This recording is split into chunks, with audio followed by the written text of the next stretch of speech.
आपने कहा कि ये मुमकिनात में से है कि हुकूमत पीपल्स पार्टी का, जो मैंने आज सवाल था कि कल अगर पीपल्स पार्टी आपको दावत देती है और आपके बेसिक इशू को रिजॉल्व करने की बात करती है तो आप उस काबीना का हिस्सा बन सकते हैं? डॉक्टर साहब, मैं the bridge will come, will cross the bridge वाली बात है। अभी से मैं ये कहूँ तो लोग उसकी जो है वो उसकी अच्छी कॉन्टेशन नहीं है। नहीं, हम तो सब कह रहा हूँ मैं, गुफ्तगू बात होगी ना, कोई हम बात सबसे करने, बात के दरवाजे एमक्यूएम पीटीआई के लिए भी खुले हैं, बिल्कुल खुले डॉक्टर साहब, कोई जमात इस्लामी के लिए, हर किसी के लिए। जमात इस्लामी के तो अल्लाह माफ करे, हम उनके घरों पे जा चुके हैं, उनके दरवाजों पे जा चुके हैं, लेकिन वो सोलो फ्लाइट के चक्कर में उनकी किस्मत में फिर अब जुमे की नमाज के बाद फिर एहतजाजी करना बाकी रह गया। अच्छा चलिए सर, अच्छा ये बताएं सर कि जैसे हम समझ रहे थे कि शायद आप पीपल्स पार्टी जिस तरीके से कह रही है कि हम शहबाज शरीफ को वोट देंगे जो उनके नॉमिनेशन है वज़ीर आज़म, लेकिन काबीना का हिस्सा नहीं बनेंगे। हाँ, उन्होंने मांग लिया है बड़ा अहम जगह, सदर मांग लिया। तो फिर सर अगर फर्ज कीजिए ये सब चीज़ें पीपल्स पार्टी के पास चली गई, सदर भी उनका, बलूचिस्तान भी, चेयरमैन सेनेट भी, स्पीकर भी,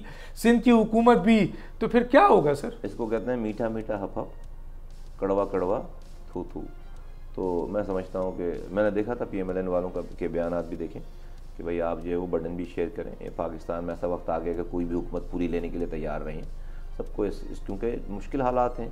और मैं सब कुछ दिनों के लिए, कुछ सालों के लिए, एक आध टर्म के लिए हमें सियासत अपनी अलग रखनी चाहिए और कुछ चीज़ों पे नेशनल कंसेंसस बनाकर सबको एक ज़ुबान होकर कहना चाहिए कि हाँ हमारा हाँ मसाइल हैं और सब मिलकर इस मसाइल को, मैं इसमें PTI को भी इंक्लूड करता हूँ कि PTI, PMLN, JUI, ANP, MQM, peoples party और भी जितनी जमातें हैं, आज़ाद और वोटेवर जो लोग भी हैं, वो PMLQ, सब लोग एक कम से कम कुछ, ये बहुत बड़ा कितना ज़बरदस्त जो है वो कितनी ज़बरदस्त पिक्चर होगी, कितना बड़ा सीन होगा कि आज मुल्क के लोगों को पता चले कि इन सारी जमातों के लोग इस मुल्क के गरीब लोगों और मुश्किल में फंसे हुए लोगों के लिए कमरा बंद करके कोई एक जगह जमा हो गए। सर इसको ट्रूथ एंड रिकंसिलिएशन हाँ, जमा हो गए। और वो सिर्फ इस वाली बात, उसका एजेंडा ये हो कि हम सब मिलकर कोई भी हुकूमत बनाए, हम सब मिलकर 4-5 ऐसे पॉइंट्स, ऐसी चीज़ों को आपस में डिसाइड कर लें कि जिसके ऊपर सियासत नहीं होगी, जो ऑपोजिशन भी वही बात करे और हुकूमत में रहने वाला भी वो बात है, जिससे क्या हो,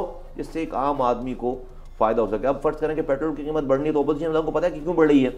अब हुकूमत बढ़ा रही है, बढ़ाना पड़ रही है, मुश्तरका पॉलिसी हो, हाँ, बढ़ाना पड़ रही है और ऑपोजिशन कहे कि जी ये तो बड़ा जुल्म हो गया। तो जो ये तो बड़ी अजीब बात, उनको पता है कि भाई आप ट्रूथ एंड रिकंसिलिएशन के लिए तैयार है। लेकिन उसमें सर एक बहुत अहम चीज़ है, साउथ अफ्रीका का हुआ था कि पहले अपनी गलतियों जो माजी में हुई है तमाम के तमाम, इंक्लूसिव पॉलिटिक्स, इसको कहते हैं इंक्लूसिव पॉलिटिक्स, सब लोगों को जोड़कर कुछ चीज़ों के ऊपर आप जो एक नेशनल एजेंडा बना लें, उसको उस नेशनल एजेंडे पे सियासत नहीं होनी चाहिए।